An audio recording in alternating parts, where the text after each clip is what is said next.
Que alegria começar mais um programa Força de Deus. Seja bem-vindo, você que nos acompanha pela TV Século XXI, você que nos acompanha pelo canal do YouTube Frei Gilson Som do Monte ou pelo canal do YouTube de Dom José Francisco Falcão. Estamos aqui trabalhando para o reino de Deus e entrando na sua casa com esse material tão rico, tão maravilhoso. Lembrando que todos os programas ficam registrados no canal do YouTube para você assistir a hora que você quiser e também enviar para os seus amigos. Gente, programa passado nós começamos o estudo da primeira parábola que nós nos propomos a estudar, que será a parábola dos operários chamados à vinha, que está no texto de Mateus, capítulo 20, versículo de 1 a 16. E o nosso propósito aqui é lindo, ou seja, é versículo por versículo. Então são 16 versículos, nós vamos versículo por versículo com os padres da igreja, com os ensinamentos de Dom José Falcão para nós. No programa passado nós já vimos o primeiro versículo, então nós vamos dar sequência hoje e é muito bom ter você aqui conosco. Pegue a sua Bíblia, pegue o seu caderno de anotações e vamos começar este programa que tenho certeza que falará muito ao seu coração. Antes de tudo, eu quero acolher Dom José Falcão, que vai nos ajudar a entender a Sagrada Escritura hoje. Sua bênção, uma alegria tê-lo aqui. Deus abençoe sua vida, é uma alegria estar aqui, Frei Gilson. Dom José, no programa passado foi maravilhoso, a gente já leu o texto inteiro e nos dedicamos ao primeiro versículo. Um programa inteiro para um versículo. Com efeito, Mateus 20, versículo 1. Com efeito, o reino dos céus é semelhante a um pai de família. A gente entendeu o que é o pai de família. Que saiu ao romper da manhã, a gente entendeu o que significa essa saída, essa revelação de Deus. A fim de contratar os operários, entendemos quem são os operários, para a sua vinha. Então entendemos também o que é a vinha. Então olha que legal, já está tudo claro para nós o que significam todas essas realidades. Antes de a gente passar para o versículo 2, Dom José, coisa que nós não tratamos no programa anterior, porque a parábola começa, o reino dos céus é semelhante. Então, tudo que nós vamos aprender agora é uma parábola querendo nos ensinar o que é o reino dos céus? Sim, uma realidade misteriosa e por ser um mistério, ela é descrita nessa linguagem cifrada.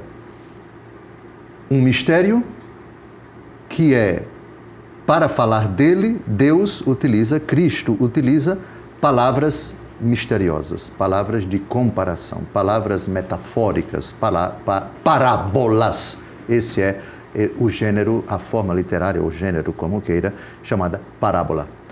Reino dos céus é semelhante a reino de Deus, ou reino de Cristo. Essa categoria Jesus colocou no Pai Nosso. Sim. Venha a nós o vosso reino. Em que consiste o reino? Uma imagem tirada da experiência humana, não é? Você tem o rei de Israel, o rei de Babilônia, o rei da Pérsia, o rei de Roma, o rei... Isto é, são sistemas de governo, se nós quisermos, ou regimes de governo, em que você tem um ser humano de carne e osso que tem todos os poderes, é a autoridade máxima de um território. A ele devem obediência todos os seus vassalos. A vontade dele prevalece, a decisão dele prevalece, as leis dele vigoram, exigem obediência porque procedem dele, os julgamentos dele são julgamentos que merecem e exigem o acatamento. Enfim, transpondo essa imagem para Deus significa a soberania de Deus, o senhorio de Deus, a vitória de Deus, a supremacia de Deus, a autoridade de Deus sobre todas as criaturas. Ou seja, Deus Todo-Poderoso que reina, que governa, que administra, se você quiser, que como providente cuida de todas as realidades e ninguém é como Ele. E ninguém tem os poderes dele. Ele é o Senhor, Ele é o dominador, ele é o senhor da casa. Domus é casa, dominus é o senhor.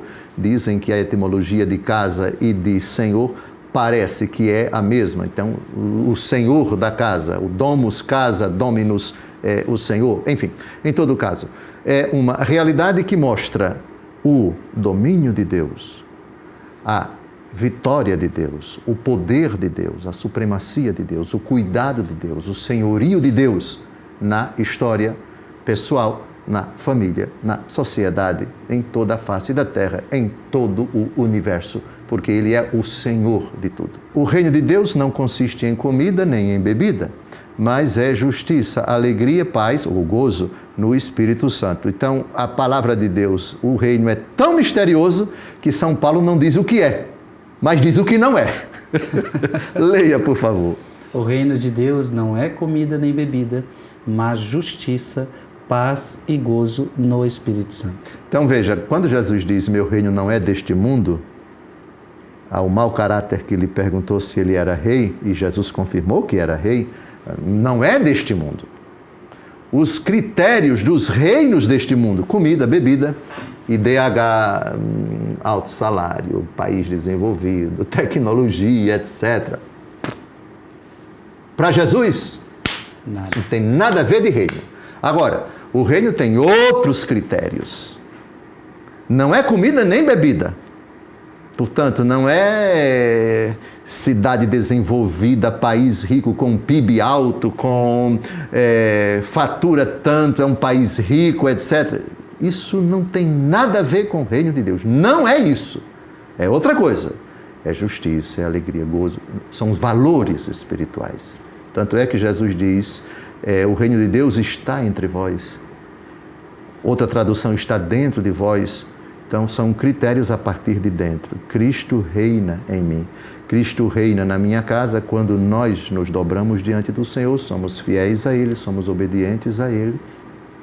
O reino de Deus, as obras do Espírito, como diz o apóstolo Paulo na carta aos Gálatas, não é?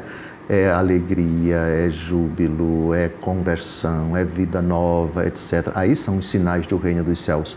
Isso é uma realidade misteriosa.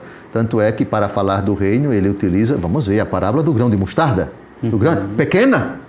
E ela cresce. Como é que ela cresce? Como é que pode uma semente tão pequena se tornar a maior de todas as hortaliças? Então, Jesus, para descrever essa realidade misteriosa que nós não conseguimos abarcar, né? Os judeus pedem sinais, nós pegamos Cristo crucificado, entre vós não há muitos cultos, etc. Deus escolheu aqueles que aos olhos do mundo nada são, etc., para confundir aqueles que são.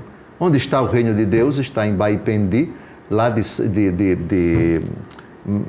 em Axica, Santo Curadas.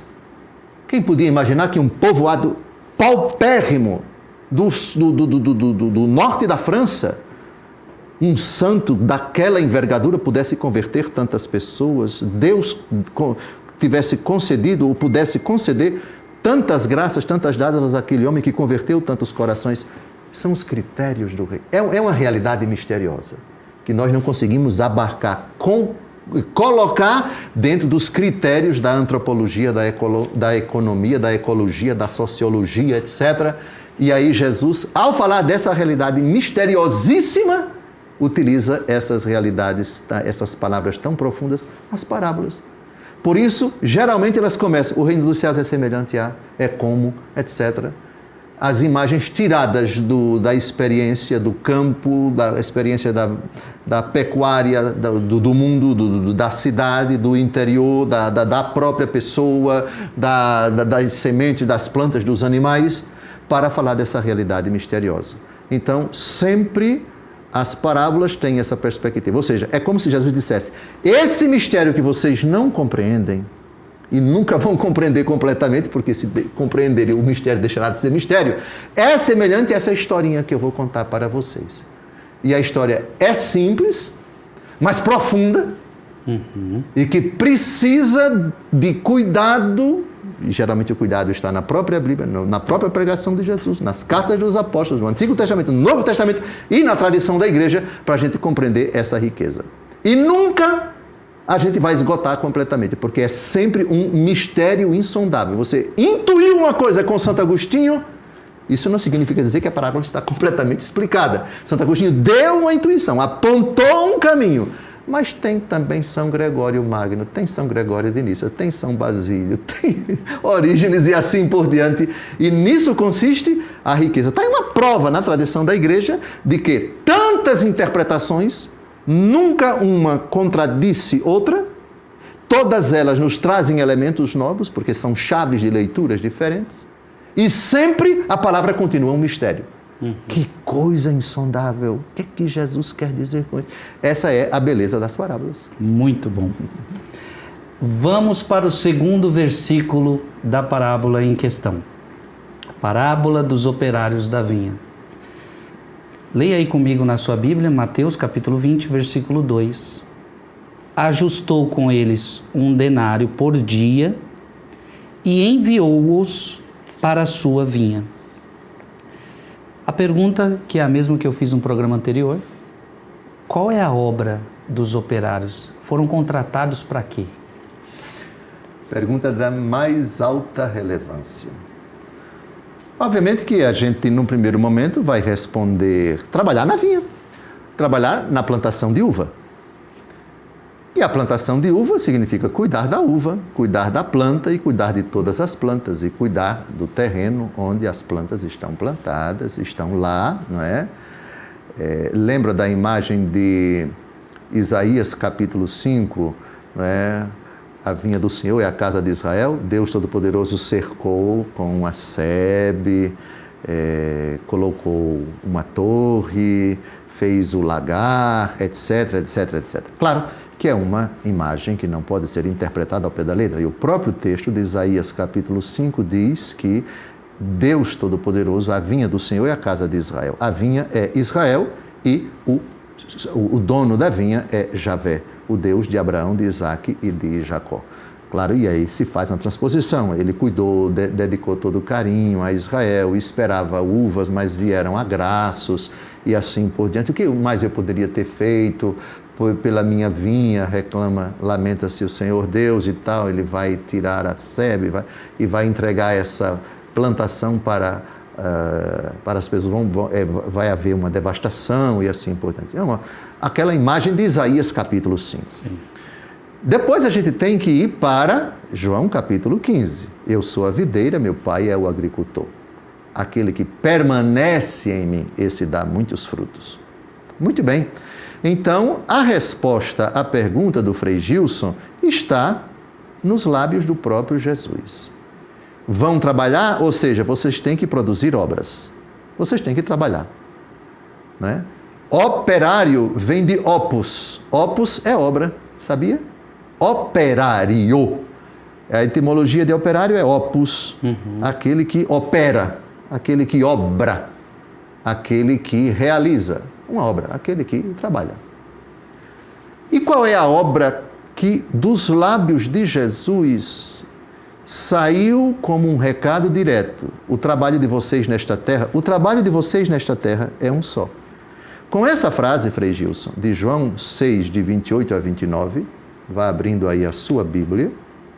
Com essa frase, nós já temos a resposta à pergunta do Frei Gilson. Por favor, João capítulo 6, versículos de 28 a 29. Perguntaram-lhe: que faremos para praticar as obras de Deus?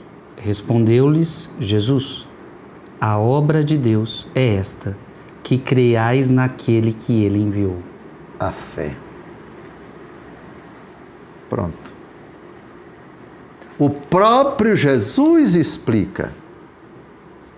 Vocês vão trabalhar. O justo viverá da fé.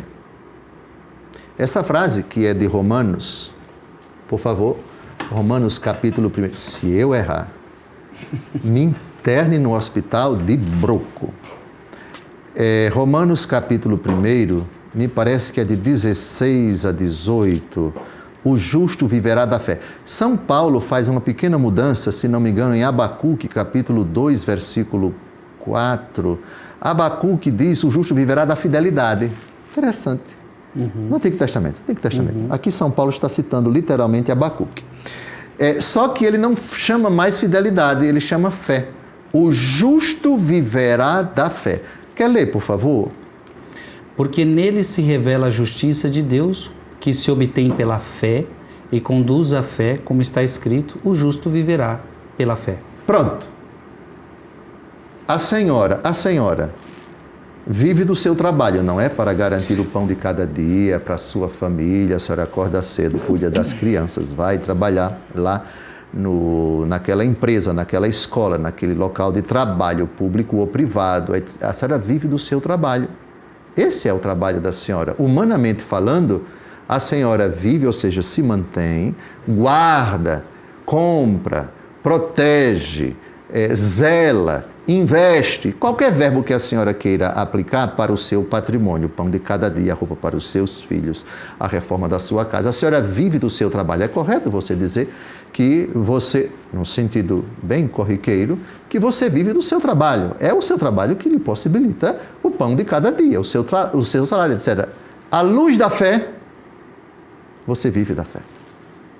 Esse é o seu trabalho, entre aspas. Ou seja, vão trabalhar, isto é, a fé que age pela caridade. São Paulo diz, vamos ver de novo como está a minha memória, Gálatas capítulo 5, versículo 6.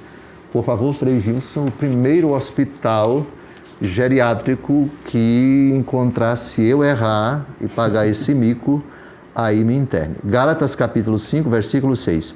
O justo é a fé que age pela caridade. Leia.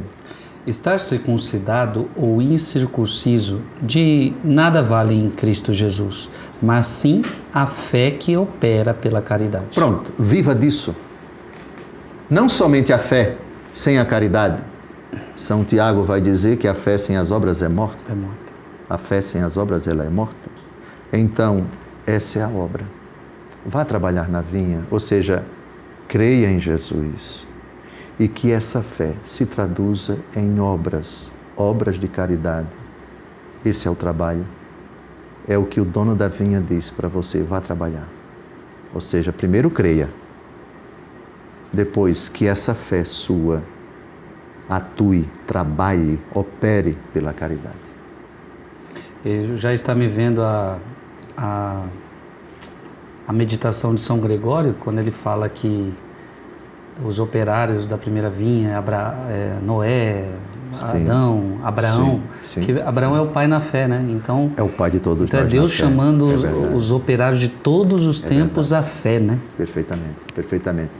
Intuição profunda. Aliás, o tema aqui apresentado pelo Frei Gilson está num capítulo da Carta aos Hebreus, capítulo 11. Capítulo 11 são os heróis da fé. Verdade. E heróis do Antigo Testamento.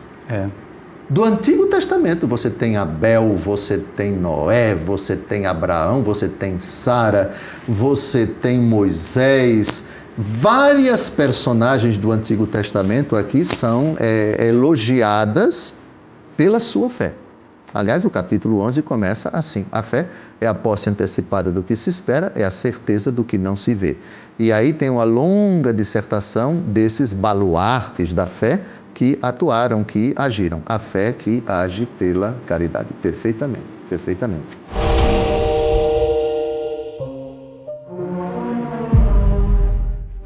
Estamos de volta ao programa Força de Deus e é uma alegria imensa ter aqui você conosco. Estamos meditando a parábola de Jesus Cristo que está em Mateus, capítulo 20, versículo de 1 a 16, a parábola dos operários da vinha. E estamos no versículo 2, né? Ajustou com eles um denário por dia e enviou-os para a sua vinha. Estamos respondendo aqui o que é a obra. Qual é esta obra? E descobrimos que a obra é a fé, através do próprio Jesus nos explicando. A obra que creiais no Filho, naquele que foi enviado. Então, ficou claro, Frei Gilson, trabalhar, o que significa a obra desses operários? Jesus já respondeu. João 6, de 28 a 29, a obra de Deus é esta, que creiais naquele que Ele enviou. Claro que essa obra se traduz também em atos de responsabilidade. Um profissional que tem lá a sua empresa, que tem o seu negócio, que tem o seu comércio, que tem a sua roça, etc. Isso integra a vida dele. Então, vai trabalhar no cabo da enxada, vai trabalhar no serviço público, vai trabalhar ensinando na universidade, vai trabalhar com o seu trabalho autônomo no mercado, plantando, vendendo, etc., fazendo o comércio. Mas isso é um elemento posterior. Sim. Porque pagão também faz isso. Mas a parábola, vá trabalhar na vinha, significa, nos lábios de Jesus, a obra de Deus é que criais naquele que ele enviou. Isto é, pagão também trabalha na roça, mas você, como cristão, vai trabalhar na roça e ali onde você está trabalhando, qualquer lugar, qualquer trabalho, desde que seja justo e digno, você vai ser luz do mundo, você vai ser sal da terra pela sua fé que age pela caridade. Então, posso dizer, diante dessa parábola, que a pessoa foi chamada para trabalhar na vinha dele, na obra dele. Certo. E se ela não quer ter fé, se ela não alimenta a sua fé, posso dizer que ela é um operário preguiçoso, que não quer trabalhar nessa vinha. Acertou. Por causa de João 6, de 28 a 29. A obra de Deus é esta, que creiais naquele que ele enviou. Tanto é que vai chegar um momento em que o dono vai chegar na praça e vai encontrar um monte de vagabundos. O que vocês estão fazendo? Vocês não vai sem fazer nada. É porque ninguém nos contratou. Está escrito. A gente vai ver daqui a pouco. E aí, vamos com calma. Aí o Senhor vão trabalhar vocês também. Sim, perfeitamente. A pontuação do Frei Gilson faz sentido. Isto é, você não quer crer. Exato. E se você não crê, Hebreus 11, versículo 6, sem a fé é impossível Hebreus capítulo 11, versículo 6. Então você foi chamado pelo Senhor, pela pregação da igreja, pela leitura do Evangelho, etc. O Senhor chama você. Não, eu não quero crer. Aí sim, aí é vagabundagem. Hebreus capítulo 11, versículo 6. Porque, ora, sem a fé é impossível agradar a Deus, pois para se achegar a Ele é necessário que se creia primeiro que Ele existe e que recompensa os que o procuram. O texto é contundente e é radical, viu? Sem a fé é impossível agradar a Deus. Então, chamado à vinha é o chamado à fé. Essa é a obra de Deus, que creiais naquele que Ele enviou. Isso João capítulo 6. Mas tem mais 3 textos do Evangelho segundo João, caríssimo, nessa perspectiva da fé, que eu queria colocar aqui. Já sabemos que obras são essas. Jesus já respondeu, a fé, as obras da fé, a fé que age pela caridade. Agora vamos a João capítulo 3, versículo 36. Quem trabalha, veja, eles vão receber a recompensa no final do dia, correto? Sim. Os da primeira hora, os da segunda hora, os da terceira hora, os da quarta hora, os da quinta hora. Eles vão receber a mesma recompensa. O curioso é que você já atuando agora, ainda nesta terra, você já tem um prêmio. Sabia? Por favor, João 3,36. Aquele que crê no Filho tem a vida eterna. Tem, presente do indicativo. Já tem o prêmio. Mas continue. Quem não crê no Filho não verá a vida, mas sobre ele pesa a ira de Deus. Pronto, então quem crê, e essa é a obra, você já tem o prêmio. Mas você tem um prêmio em penhor. O que é o penhor? Eu nunca fiz isso, mas tem pessoas que vão a determinados bancos, elas estão tão endividadas, né? Aí tem uma determinada coisa de valor. Esse aqui não vale muita coisa não, viu? Fica tranquilo. Aí chega no banco e diz, eu queria que o senhor avaliasse. Aí o rapaz do banco lá faz uma avaliação, né? Aí diz, olha, isso aqui vale tanto. Aí diz, então eu queria empenhar ou penhorar esse bem e você me empreste o dinheiro. Lógico que o dinheiro que vai ser emprestado vai ser bem menor do que o valor desse. Aí ele dá o dinheiro. E você tem um prazo para devolver aquele dinheiro. Se você não devolver, isso aqui fica para o banco.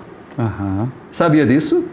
Sim. O céu já temos o penhor da vida eterna. E o penhor é exatamente isso. Quem crê, a fé já me traz o penhor, eu já tenho antecipadamente. Isto é, o banco já tem antecipadamente essa realidade. Se você devolver o dinheiro que você tomou emprestado, o banco devolve para você. Se não, isso aqui fica para o banco e ponto final.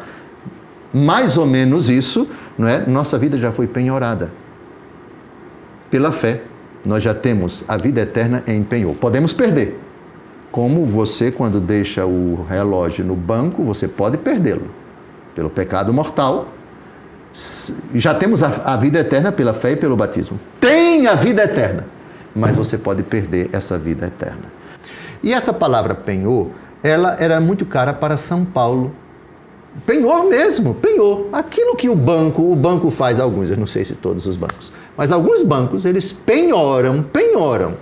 Essa expressão bancária, dos tempos idos, bem antes de São Paulo, já se praticava o penhor, essa troca, digamos assim, né? Eu quero dinheiro, você me empresta? Calma, você me deixa aqui uma coisa de garantia, então eu vou penhorar.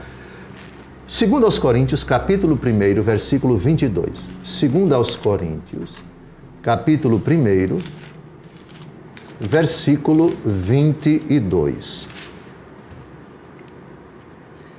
Ele nos marcou com o seu selo e deu aos nossos corações o penhor do Espírito. Penhor, imagem do banco. Penhor do Espírito.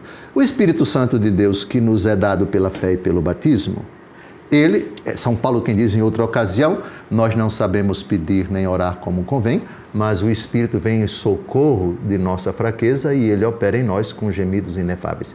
E é o Espírito Santo quem conhece as profundezas de Deus. Aqui está o penhor.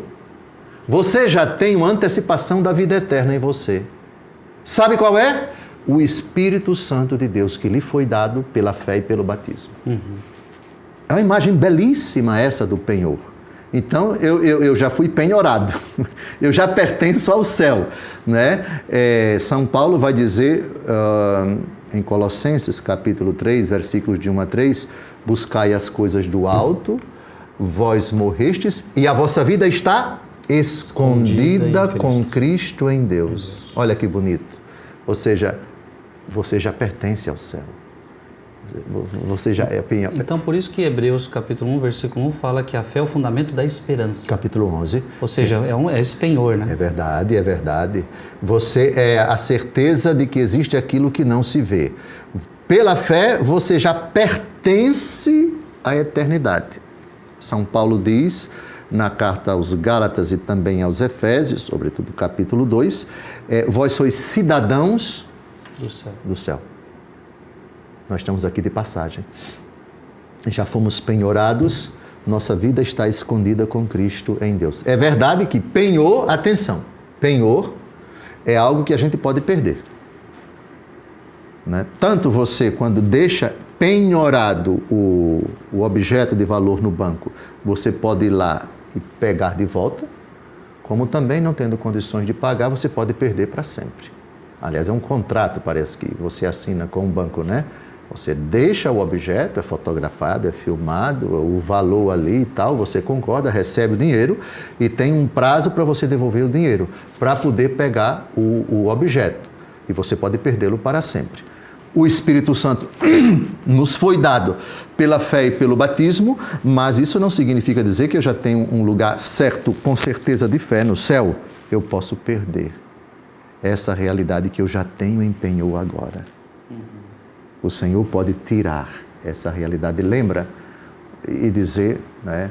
Tirai este talento dele e dai a quem tem 10, a quem produz. Lembra disso? Que vamos estudar, né? Exatamente. Então, a imagem do penhor, ela é bonita, você já tem, mas você pode perder. O Senhor que já deu para você, pela fé, a vida eterna, pelo pecado mortal, me dê de volta. É assustador. Assustadora a imagem do penhor, sabia? Mas vamos a outra, porque susto pouco não é muito bom, não. Temos que nos assustar, é mais. A Bíblia tem que nos assustar, por favor. Efésios, capítulo 1, versículos de 13 a 14. Nele também vós, depois de terdes ouvido a palavra da verdade, o evangelho de vossa salvação, no qual tendes crido, fostes selados com o Espírito Santo que fora prometido. Atenção agora, olha o susto. Que é o penhor da nossa herança, enquanto esperamos a completa redenção daqueles que Deus adquiriu para o louvor da sua glória. Espírito Santo é o penhor da glória. Não, você já tem a vida eterna? Tenho. Porque Jesus disse que quem crê tem a vida eterna. Também a Eucaristia. A Eucaristia é penhor de eternidade, sabia? Quem come a minha carne e bebe o meu sangue tem a vida eterna. É no presente. Eucaristia, penhor da vida eterna. Espírito Santo de Deus, penhor da vida eterna. Agora, cuidado com a palavra penhor. O Senhor deixou isso para nós. Ele penhorou, Deus penhorou. Não fomos nós que penhoramos. Deus nos deu a vida eterna, penhorou a vida eterna e disse, tome, já é de vocês. Agora, pelo pecado mortal, me dê de volta. Não é assustador? Você perde o acesso, perde o direito. Perde o direito, sim. Por própria culpa, por própria escolha. É verdade, é verdade. Então, essa imagem do penhor me assusta. Ou seja, você teve essa riqueza, você teve a possibilidade. Eu dei para você esse presente. Eu dei a fé para você. Eu dei o Espírito Santo para você. Penhor, de novo, versículo 14, penhor da nossa herança. A herança é o céu, a herança é o céu. Então Deus chega para você e diz, eu vou penhorar, eu vou dar algo precioso para você, a vida eterna.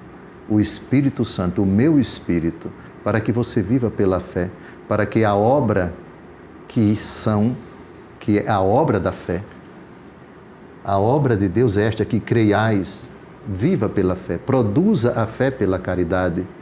E eu lhe garanto que aquilo que eu dei para você antecipadamente, você vai participar plenamente na glória. Mas a palavrinha penhor significa cuidado, você pode perder. Deus Todo-Poderoso pode tirar. Pai, dá-me a parte da herança que me cabe. Quer ir? A felicidade vai ficar aqui. Você não leva. Você leva aquilo que você vai estragar. Agora, da Pocilga para cá. Se você quiser de novo, a minha casa, eu vou penhorar a minha casa, dando para você essa felicidade. Anel no dedo, sandália aos pés, roupa nova e o vitelo que mandarei matar para a festa começar. Essa imagem me assusta tremendamente, a imagem do penhor. Demais. Sim. Eu fiquei pensando que essa será a grande dor do inferno, porque sim. Por exemplo, pensando numa pessoa que nunca foi rica, ela não ter as coisas, ela não sente tanto. Interessante. Agora, uma pessoa que teve toda a riqueza e de repente ela perde tudo, a dor sua é muito maior. Faz sentido. Eu já tive uma casa grande, eu já Faz tive sentido. um carro, eu já tive isso. E Sim. eu, por minha própria culpa, eu perdi tudo. Correto. Então, o inferno será uma questão que a pessoa percebeu que a vida escoou de suas mãos por própria escolha, ela decidiu por isso. A dor é grande, hein? Perfeito. Os teólogos costumam distinguir no inferno duas categorias de pena. A pena de condenação e a pena de dano. A pena de condenação, o maior sofrimento do inferno, das almas, dos anjos e das almas condenadas depois da ressurreição, das pessoas condenadas, ressuscitadas, não é? A pena de condenação vem dessa frase de Jesus: apartai-vos de mim, malditos. Isto é, o maior sofrimento dos condenados é a consciência de que para sempre estarão afastados de Deus. Não contemplarão Deus face a face, que é a suma felicidade, o sumo bem, a suma alegria, a suma riqueza e assim por diante. Esse é o principal dano. Não é? E isso provoca nele um sofrimento tremendo que jamais acabará, um ódio contra Deus também. E aí a segunda categoria de danos, de pena, a pena de dano, isto é, o sofrimento decorrente daquilo, fogo do inferno, fogo e ranger de dentes, né? Choro e ranger de dentes. decorrente da consciência também, aí entra isso que Vossa Reverendíssima acabou de dizer, né? A raiva, o ódio, a lembrança amargurada, mas não arrependida, de ter desperdiçado o seu tempo, de ter usado mal os dons e os talentos que Deus lhe deu, de ter sido chamado à conversão e não quis, de ter sido exortado ao arrependimento e não aceitou, de ter percebido o mal que você causou às pessoas com aquele pecado, com aquela maldade, com aquela perversidade, com aqueles pensamentos impuros, com aquela decisão, com aquela postura que trouxe sofrimento, angústia e aflição para as pessoas. Mas eu acho que eu divaguei um pouquinho, que estamos tratando dos trabalhadores da vinha. E eles vão ser recompensados. Mas um tema puxa outro e é ele que me provoca e fica disparando aqui e eu fico sem ter que me defender. Mas voltemos, mas foi bom, Dom José. Estamos entendendo, é a parábola que nos leva a todas essas realidades já.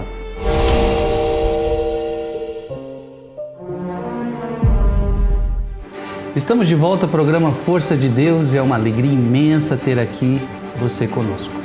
Estamos meditando a parábola de Jesus Cristo que está em Mateus, capítulo 20, versículo de 1 a 16, a parábola dos operários da vinha. O senhor estava falando da obra, e aí aprendemos então com João 6, 28 e 29 que esta obra é a fé. Vimos em João 3, 36, aquele que crê no Filho tem a vida eterna, por isso que entramos nessa realidade do penhor. É verdade. Então, foi isso que deu, por isso que entramos no penhor e podemos perder, e por isso que já estamos falando de inferno agora. Sim. A parábola que quer ensinar do reino dos céus, e se você não ouvir, vem o contrário, o inferno pode acontecer. O senhor teria alguma coisa mais a falar dessa obra dos operários? Sim. João 5,24 é outra palavra de Jesus, e essa palavra, ela ajuda a gente a entender que a recompensa que vai ser dada no final da parábola, né, que é um denário para todo mundo, tem o reverso, que é a condenação. Mas temos a possibilidade de não incorrermos na condenação. Então temos o penhor, que já nos dá a vida eterna. Se perseverarmos, teremos a recompensa, teremos o denário. Se não perseverarmos, aí vem a condenação. É o próprio Jesus quem faz essa afirmação, não sou eu não. João 5, 24, por favor. Em verdade vos digo, quem ouve a minha palavra e crê naquele que me enviou, tem a vida eterna. E não incorre na condenação, mas passou da morte para a vida. Pronto. O verbo está no presente. Tem a vida eterna. Quem ouve a palavra e crê. Ouvir e crer. Crendo, você está obrando. João 6, de 28 a 29. A obra de Deus é esta, que creiais. Pronto. Esses são os trabalhadores da vinha. A fé. Se você obra pela fé, a fé que age pela caridade, Gálatas capítulo 5, versículo 6, você já tem a vida eterna. Não incorre na condenação, ou seja, a recompensa é certa. A recompensa é garantida. O que até então era penhor, agora é um prêmio que não vai ser tirado de você, porque você passou da morte para a vida. Enquanto estamos a caminho, a parábola do filho pródigo me encanta. Eu sempre remeto a ela, Vossa Reverendíssima já percebeu, não é? Passou da morte para a vida. João 5, 24. Vou levantar-me, vou ao meu pai e direi, Pai, pequei contra o céu e contra ti, etc, etc. Vou levantar-me. E levantou-se e foi. Passou da morte, pocilga, para a vida, o abraço do pai e a festa que começa. É um conforto muito grande para nós. Na parábola do filho, na parábola que estamos a comentar, não se fala de condenação. Se fala de premiação. Todavia, como um texto remete a outro, e saímos dali, entramos no penhor, etc., penhor que pode ser perdido e tal, é oportuno situar, então, essa advertência de nosso Senhor Jesus Cristo. Prêmio para quem trabalhar. E o trabalho, já sabemos qual é a obra de Deus, é a fé. A fé que age pela caridade. Então, uma coisa remete à outra. Não leiamos essa parábola na perspectiva somente de prêmio, como se não houvesse condenação. Jesus diz em João 5:24, não incorre na condenação, certo, mas aquele que ouve e crê, esse tem a vida eterna. Permaneça, persevere nessa fé, e aí você não será condenado. Mas a condenação é uma possibilidade que, na verdade, não vai ser abordada nessa parábola, mas em outras. Mas estamos nessa parábola, fiquemos nela. Mas a Bíblia não é somente uma única parábola. Não, maravilhoso. A gente já começa a entender muita coisa. Então, o que vale é agir então com a fé, é trabalhar, crer. E é uma fé que opera pela caridade, como o senhor falou. Perfeitamente, o apóstolo Paulo. Um texto vai amarrando o outro, etc. Por exemplo, João 6,47, que é o discurso da promessa da Eucaristia, viu? O discurso, Jesus está na sinagoga de Cafarnaum, pregando, começa a pregar, daqui a pouco ele vai ficar sozinho, coitado, que muitos já não vão caminhar com ele, né? E num determinado momento, Jesus diz exatamente isso. O versículo 47, que o Frei Gilson vai ler agora, é muito apropriado para esse versículo 2, isto é, vão trabalhar na minha vinha. Por favor, João 6,47. Em verdade vos digo, quem crê em mim tem a vida eterna. Ou seja, quem está trabalhando na vinha já tem a vida eterna. Empenhou. Pronto. Como assim? Vai trabalhar na vinha? A obra de Deus é essa que creiais. Vejam, um texto de Jesus que amarra outro texto de Jesus, que pega um outro texto de Jesus, está tudo amarrado, no bom sentido. A Bíblia se explicando com a própria Bíblia. Se conectando, né? Exatamente, exatamente. E agora, Dom José, eu queria que o senhor explicasse para nós, então, um texto que, às vezes, até de difícil compreensão, até mesmo por conta até de irmãos protestantes quando usam esse texto. O que significa aquele texto de Tiago 2, que a fé sem obras é morta?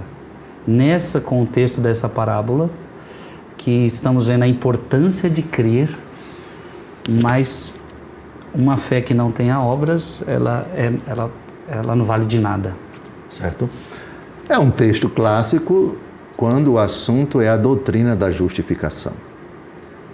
O apóstolo Paulo diz, não somente ele, mas principalmente o apóstolo Paulo diz nas cartas aos Romanos e aos Gálatas, o texto que eu vou citar agora é Romanos, o homem não é justificado pelas obras da lei, mas pela fé em Jesus Cristo.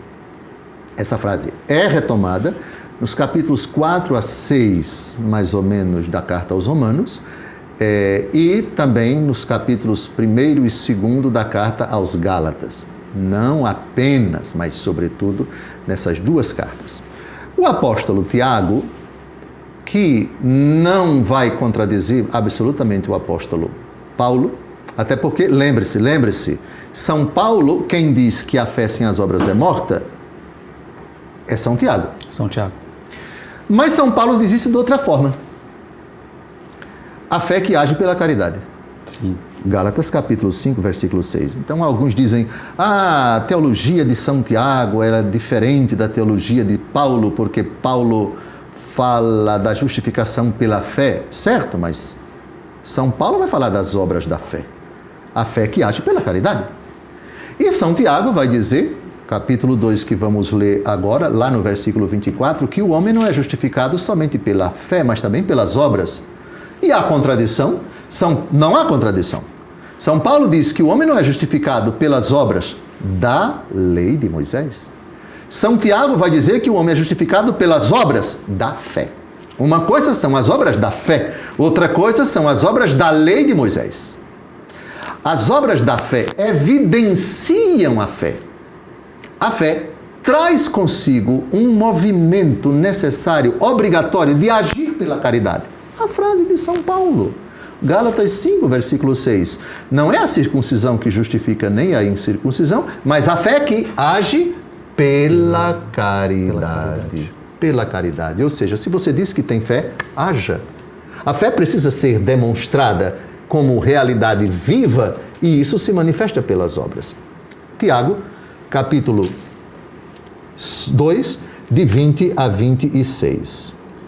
Por favor. Queres ver, ó homem vão, como a fé sem obras é estéril?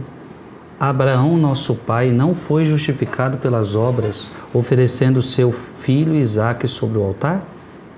Vês como a fé cooperava com as suas obras e era completada por elas. Cooperava com as suas obras e era completada. Existe fé incompleta? Sim, a do diabo. O próprio São Tiago vai dizer, nesse capítulo, que o demônio crê, mas treme. Lembra disso? Sim. Mas continue, por favor. Então, fé completada pelas obras. Continue. Assim se cumpriu a escritura que diz: Abraão creu em Deus e isto lhe foi tido em conta de justiça e foi chamado amigo de Deus. Agora uma pergunta fundamental. São Tiago, por favor. Vedes como o homem é justificado pelas obras e não somente pela fé? Que interessante, que maravilha.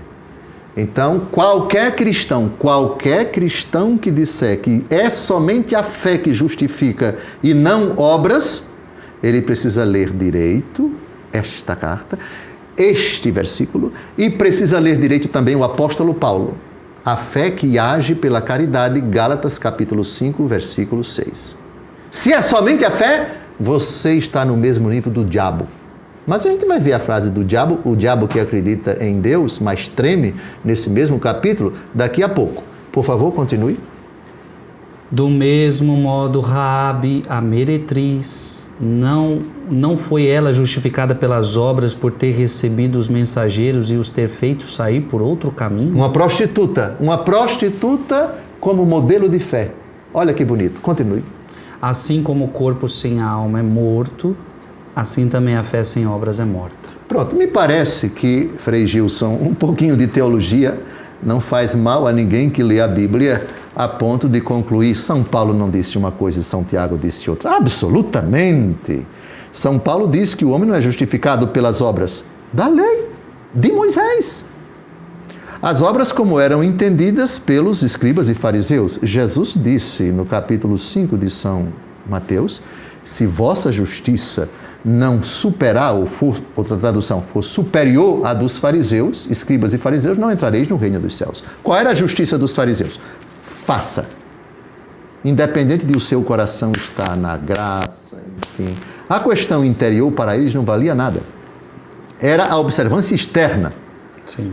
Então, pagamento do dízimo, dízimo do coentro, dízimo, aquilo tudo que Jesus vai criticar no capítulo 23 de São Mateus, a observância do sábado, as abluções, isto é, o automatismo de observâncias externas, independente de o coração da pessoa estar arrependido ou não. Jesus vai dizer isso não. A justiça de vocês tem que ser superior. Justificados pela fé em Jesus Cristo. Aí que está o segredo. Em Jesus Cristo. Eu não creio apenas no Deus de Abraão, de Isaque e de Jacó, parando no livro de Malaquias. Não. Creio no Deus de Abraão, de Isaque e de Jacó, que é o único Deus, o Deus do Antigo e do Novo Testamento, que se revelou em Jesus Cristo. É a fé no Senhor Jesus. É essa fé dada a mim gratuitamente. Pela fé em Jesus, Ele gratuitamente me redime, me salva, me purifica, me justifica. E isso não é mérito do homem, é dom de Deus. Porém, ao me justificar, eu me sinto impelido a agir, não praticando as obras da lei de Moisés, aquelas exteriores, mas as obras que decorrem da própria fé. Ou seja, não é a lei pela lei. A lei pela lei não disse salva. tudo? Sim. Por exemplo, eu pego os 10 mandamentos. Eu vou viver a castidade por causa de Cristo. O segredo é Cristo. Eu vou fazer tudo por causa dele. Por amor a Cristo, a liturgia da igreja é ótima. Por Cristo, com Cristo e em Cristo, para a glória dele, por causa dele, em nome dele, com a graça dele, com a misericórdia dele e para a maior honra e glória dele. Pronto. Gente, muito bom. Estamos apenas no segundo versículo dessa parábola e o programa passado foi o programa inteiro para um versículo e mais um programa com um único versículo. Mas não temos pressa, porque imagina a gente ir rápido demais e não teríamos visto toda essa realidade.